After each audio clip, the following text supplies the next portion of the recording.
Assalamualaikum warahmatullahi wabarakatuh.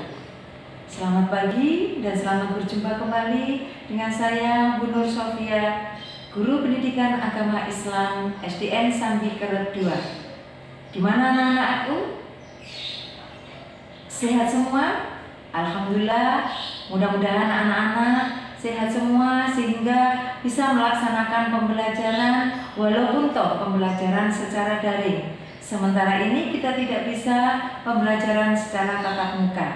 Anak-anakku sekalian, pada pagi hari ini mari kita belajar pendidikan agama Islam dan budi pekerti kelas 3 SD bab yang ke-7. Apa itu? Hati tentram dan berperilaku yang baik. Anak-anak belajar bab ini dengan tujuan tiada lain adalah satu, agar anak-anak memahami perilaku ikhlas. Yang kedua, agar anak-anak mampu mencontohkan perilaku ikhlas dan bisa menerapkan dalam kehidupan sehari-hari. Nah, pengertian ikhlas itu apa, anak? Ikhlas adalah melaksanakan sesuatu kebaikan dengan mengharapkan atau memperoleh ridho dari Allah Subhanahu wa Ta'ala. Artinya, kita berbuat sesuatu tiada lain mengharap pahala dari Allah, tidak dikarenakan ingin memperoleh pujian atau ingin memperoleh penghargaan dari orang lain, sehingga kita diberi sesuatu atau hadiah dan lain sebagainya. Itu tidak diperkenankan. Artinya yang dimaksud di sini, kita berbuat sesuatu berdasarkan adanya ingin memperoleh ridho Allah agar kita diberikan oleh Allah pahala sehingga nantinya bisa masuk surga.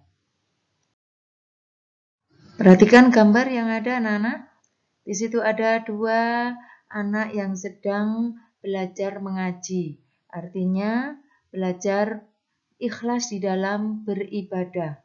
Saling membaca Al-Quran secara bergiliran atau yang disebut dengan mempelajari Al-Quran secara baik dan benar sesuai dengan makhraj dan tajwidnya.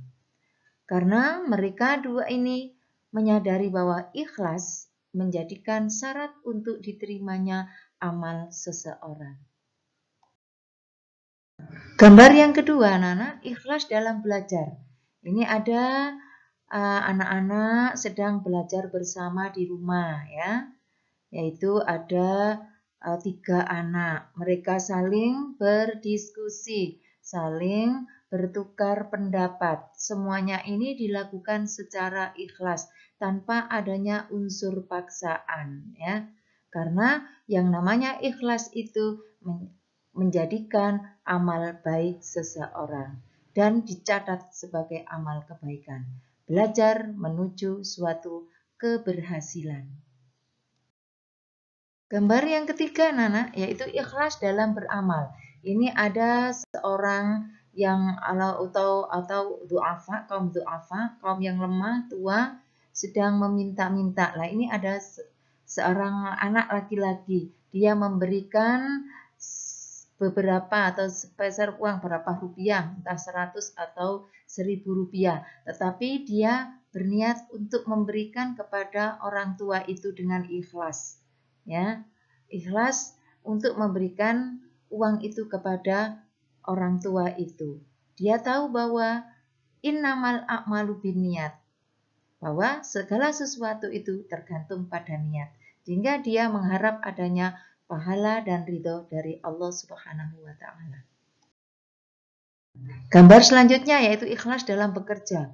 Bekerja juga demikian, anak-anak harus ikhlas biar apa yang kita kerjakan atau upah yang kita terima atau gaji yang kita terima biar berbarokah, mendapat barokah dari Allah, sehingga kita bekerja kita niati ibadah, ya, ikhlas, sehingga kerjaan kita barokah, tidak terasa capek dan selesai dalam waktu yang singkat. Nah, anak-anak, orang yang baik hidupnya akan tentram.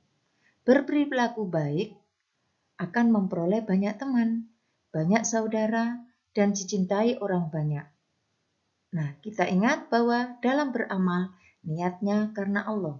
Jangan sampai niat karena manusia. Kalau kita beramal niat karena manusia, itu yang disebut dengan ria, ingin memperoleh pujian dari orang lain. Niat yang baik menjadikan awal perbuatan baik. Niat yang ikhlas akan mengantarkan perbuatan yang ikhlas pula. Allah tidak memandang kepada rupa dan harta kita, tetapi Allah melihat adalah takwa kita atau iman kita. Ya, walaupun wajah kita cantik, walaupun wajah kita tampan, atau walaupun kita kaya, memiliki derajat yang tinggi, pangkat yang tinggi, tetapi kalau perilaku kita jelek, maka bukan termasuk orang yang baik di hadapan Allah. Tetapi Allah memandang iman dan takwa seseorang. Perbuatan seseorang itu baik, maka akan dekat di sisi Allah. Orang yang ikhlas beramal, maka dengan niat hanya ridha Allah, ikhlas itu akan diterima oleh Allah.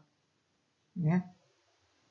Kemudian sesuai dengan surat Al-Bayyinah ayat yang kelima, yang artinya padahal mereka tidak disuruh kecuali supaya menyembah Allah dengan memurnikan ketaatan kepadanya dalam menjalankan agama.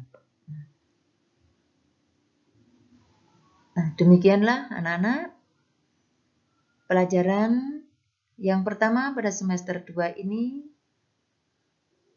Bu Zofi berpesan kepada anak-anak tetap belajar, semangat, jangan sampai membuang-buang waktu, ya. Gunakan waktu sebaik-baiknya. Terima kasih. Bila kurang lebihnya ada tutur kata yang salah, mohon maaf yang sebesar-besarnya. Wabillahi taufiq walhidayah. Wassalamualaikum warahmatullahi wabarakatuh.